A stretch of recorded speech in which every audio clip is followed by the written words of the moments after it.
Hello, my name is Trevor and I'm going to be talking about something called the Internet of Things. I believe it was kind of already mentioned with self-driving cars that things are increasingly becoming to the internet, but that's really starting to happen. Lots and lots of things that weren't in the past connected to the internet increasingly are. Like, for instance, security cameras. A good number of the ones that are being replaced around our school are connected to servers on the internet that then go to the security software with security people on campus. Cell phones aren't the best example, but another one. The thermostats, smoke alarms, those ones, we have yet to get any of those in school for reasons I'll discuss, but there's some self-driving cars, there's drones that are up and coming that are gonna be integrated into the internet. There's even nuclear reactors. It's becoming increasingly important that we talk about this. However, there's a big problem with that. The Internet of Things is really dangerous to everybody involved. It's anti-consumer, it's a danger to public health and national security, and it's even somewhat of a danger to businesses too. Okay, so, where do I begin? Okay, so users of most Internet of Things devices are typically locked out of their devices aside from certain allowed methods of interaction. Take, for instance, the Nest thermostat system. You can only use certain buttons on the outside or an app on your phone, or a web page that you put in your information, then connect to your thermostat from there, and a few specifically licensed other things, but that's it. You can't open up the thing and wire it. That's against the user agreement. You're legally not allowed to do that. You're not supposed to use it in ways other than how the company specifies. That's typical across the entire industry. Nest, all their competitors, all of the smart webcams and security cameras, a lot of those are that way, yeah. And the user agreements for these also, you basically agree to have, the device that you buy, you don't necessarily own it. You just have the brick that you agree that the company owns the software too, and that they let you use. The thing you have is an intelligent little brick that the company has to specifically allow you to use. That's how that's legally worded. And speaking of the companies, they very, very typically have this sort of outdated security logic. For instance, as the company that made the Seattle smart grid system, the one that controls a lot of the city's lights, their public Wi-Fi, and a lot of the smart meters, said if they tell anybody about how they secure any of their stuff, it will lose all their security. That's not exactly how digital security is supposed to work. It's supposed to work to where you have a bunch of numbers that are really, really big, so big and so complicated that you mathematically can't crack it, but if you don't secure it right, then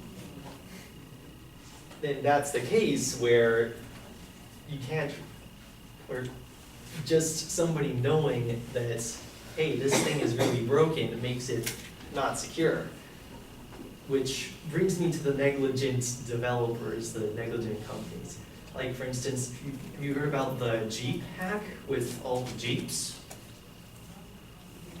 Yeah, that was them messing up a thing with the little key fobs to open the doors, but combine that with the fact that they're integrated into this Internet of Things, and somebody can remotely, like, drive through a parking lot, open up your car door with just like a thing that checks and tries to open up any Jeeps around. They can plug in a thing and immediately get full control of your car and then control it over the internet if they want. This is pretty much in the wild already.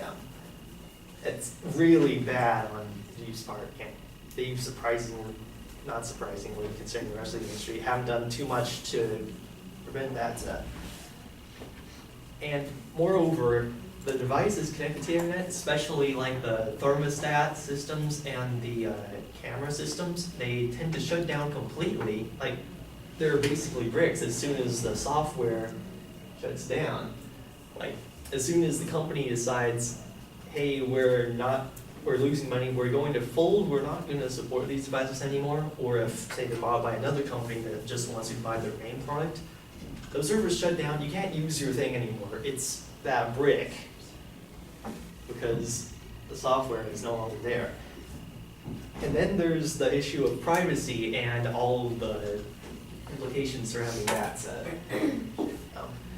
Basically, any of the information that is collected by these devices is stored on servers on the internet with many backups. It's out there forever for anybody with either the access or the ability to access it otherwise, like through hacking. Anybody can get that at any time. Like, say for instance, Donald Trump becomes president and he goes full Nazi. Then he can force a company to create a tool to search through, say, the entirety of everybody's Facebook messages and round up all the liberals, put them in concentration camps or something completely idiotic. And then there's the malevolent third-party actors, like, for instance, hackers can monitor the webcam on your front porch, have their computer automatically note down, like, when you're there, when you go, when you return, and make a chart, and then rob your house based on that. That's already happening, too. I didn't cite that one, though. Also, perhaps more importantly, it's a danger to national security, because as part of the security that these things have, perhaps the fact that they're connected to the internet and are potentially vulnerable to all these things is much bigger of a threat. Think about it. If, like, the whole controversy around Michael Hastings' death was that maybe federal agents hacked his car, that could happen to any of these cars that are connected to the internet. Any idiot who does a thing with a virus and accidentally fudges a few things can make the car that's infected with this virus spiral out of control at a random date or something like that. And cars aren't even the worst thing.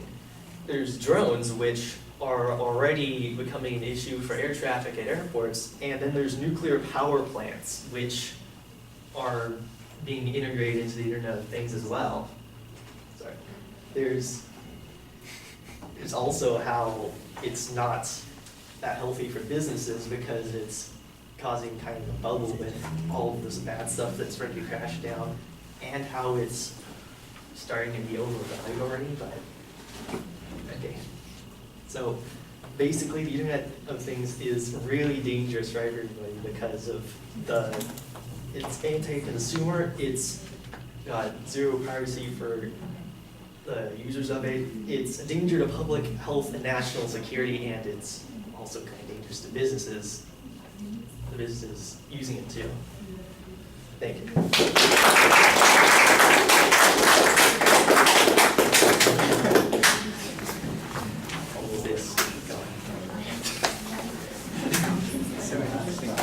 As I said on numerous occasions, usually the problem is not how to fill the time, it's how to get what you have into the amount of time that you've got.